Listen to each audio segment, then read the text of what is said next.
Bottom of the 7th here in Evansville on a breezy Tuesday night.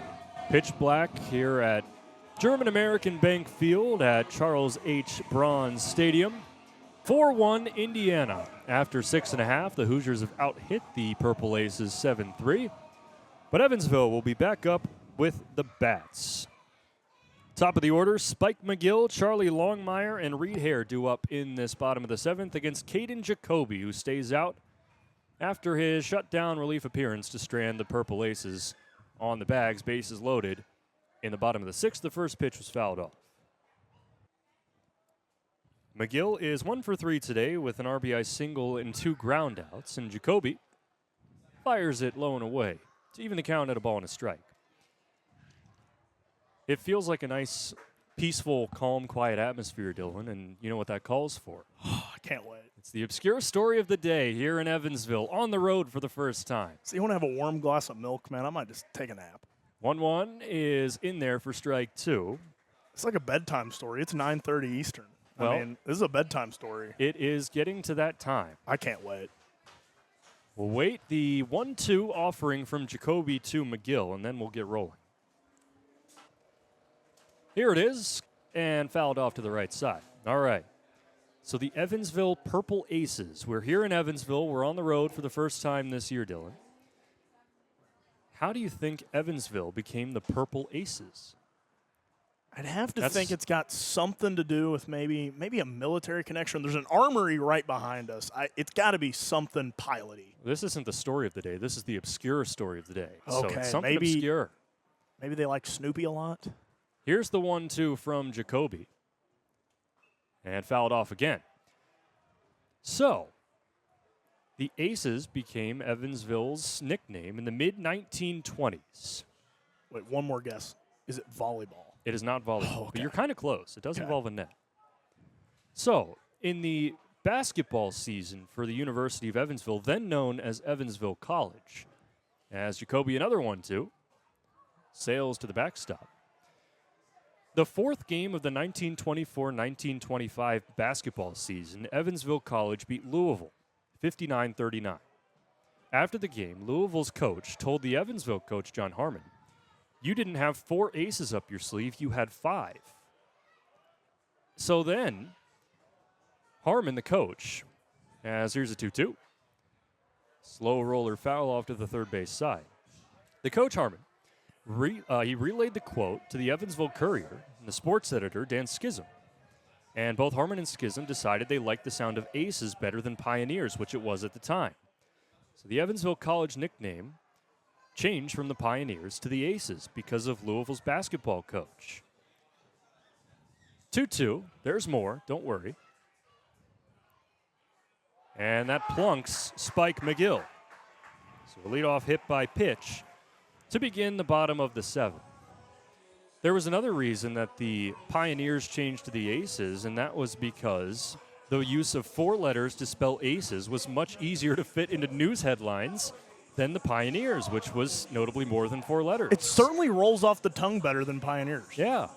So then Evansville College at the time, as Charlie Longmire steps into the left-handed batter's box, 1 for 2 today with a double and a strikeout, also has walked, with McGill leading off of first. Yes, there is a baseball game going on, and fouls the first pitch off to the left side.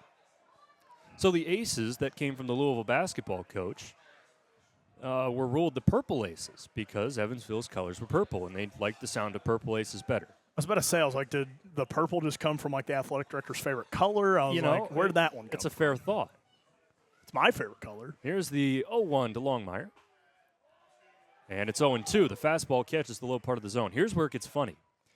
2 games in the 1925 basketball season, Evansville played Louisville back-to-back on February 6th and February 7th. The first game was the 59-39 game where the coach told Evansville, you got 5 aces in your lineup. And the 0-2 just misses.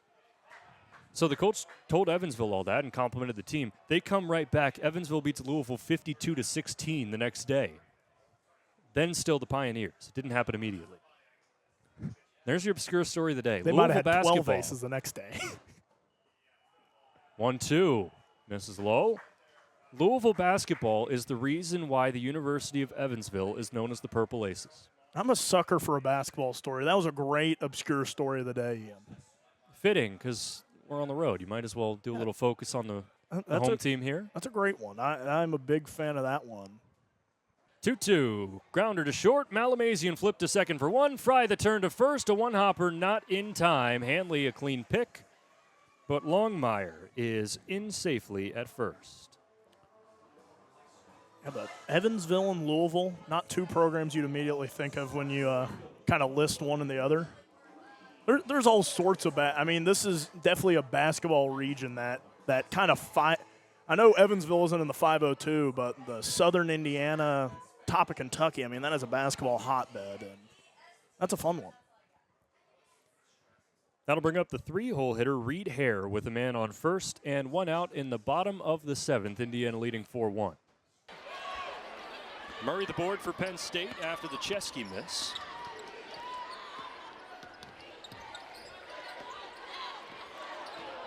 McMiller, so shifty into the lane, and that is out of bounds.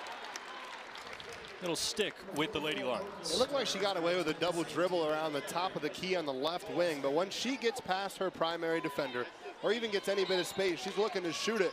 But right now, it's been a frustrating start. 0 for 5 from the field. She's kind of hunting out those first points rather than letting the game come to her. Calling for the ball now on the freshman Caffey. There it is again, another forced shot. Something I'm noticing as well is McMiller's looks like she's got chalk on her hands. She didn't to start, so I don't know if she didn't have a good enough feel of the basketball. Had it on that possession, then airballed there. So it's just been a rough overall start for McMiller, trying to find any way to get herself going. 0 of 6 for McMiller, who averages 22.3 points per game. She's averaging 34.3 over the last 6. Another miss from downtown for Indiana. Here comes Cleon for the Lady Lions. Driving baseline and throws it away. Chesky with numbers. Finds Beaumont on the cut. When it's 3-on-2 and you've got a playmaker like Shea Chesky, you might as well mark the points on the scoreboard to begin with. Another deep post entry for Merkel on the long pass, and that just is not working. Indiana has sniffed out everything Penn State's tried to throw at them. That is the 10th turnover for Penn State, and even with Merkel doing her work early in transition, Noyan's doing a good job of putting herself into a situation, but give a lot of credit to Nevaeh Caffey, who gets a nice ovation. Her on-ball defense on McMiller has been a big reason we've seen the turnover numbers jump for the Lady Lions. The press gave Noyan a little trouble, but she's able to outlet to Kiyaku, who draws the foul. She got downhill, and then you can kind of initiate contact as a ball handler because your defender has to beat you to the spot.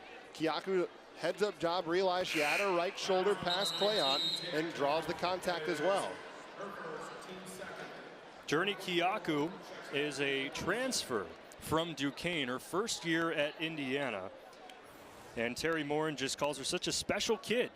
It took her a few weeks to get acclimated to this program at Indiana, stepping up to the Big Ten level of play. But an interesting story, when Indiana was 0-10 in Big Ten play and things weren't looking so great, usually you might see coaches check in on players. But Kiyaku asked to meet with Terry Morin to check on how Terry was doing emotionally during that period of time. Just a leadership for the guard. Yeah, and it's a tough stretch, especially for Indiana, when you've won 20 games or so year after year and you have the rough stretch that you do. When you have that veteran leadership, and she stepped up of recent. We saw a lot of Phoenix Stoughton at the beginning of the year. Kiyaku's been that calming presence, not only with the team, but apparently with Coach Morin as well, to make sure she's doing all right during this up and down season. I'll tell you, Kiyaku is a blast to watch as well. She is so fast up and down the floor, it's just a blur.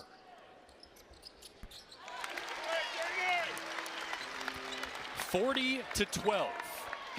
Yes, you're reading that right. Indiana over Penn State here in the second quarter. Both teams with a chance to make the Big Ten tournament with a win in this game. The loser will have to do some scoreboard watching. Santana a three. And Noyan will corral the board for Indiana. Beaumont backing down Murray in the paint. Just too strong. It's a great route from Momot. Used that little jab step to send Merkel back to No-Yan. Freed herself up for a little bit more space to knock down the 8-foot jumper.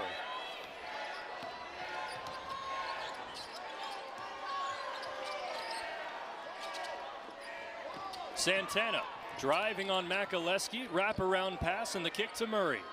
Third three for Mariah Murray, and she has 9 of Penn State's 15. She's been the bright spot, and Coach Keeger talked about how she gets mad when Murray doesn't start taking those shots, and you can see why. One of the best knockdown shooters in the country.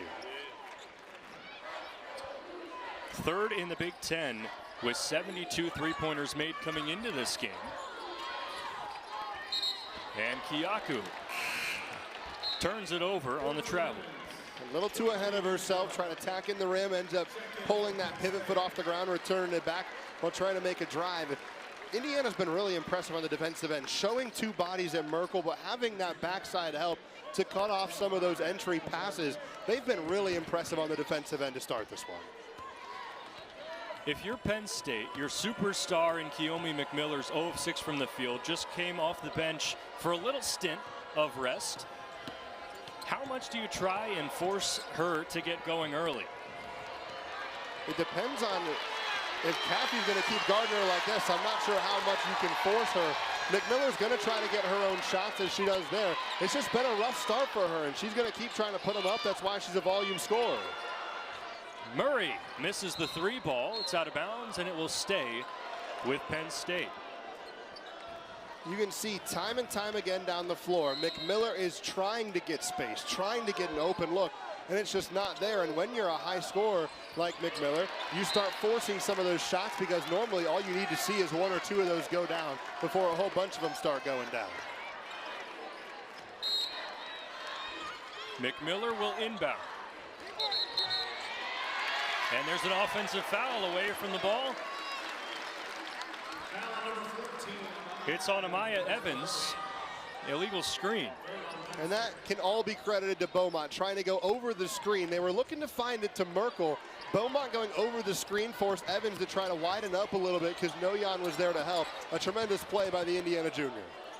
Nevaeh Caffey with the ball, 9 points, 4 of 8 shooting, and she's locked down, one of the best scorers in the country as Chesky gets back going, and she's in double figures now. That's her 13th point of this first half.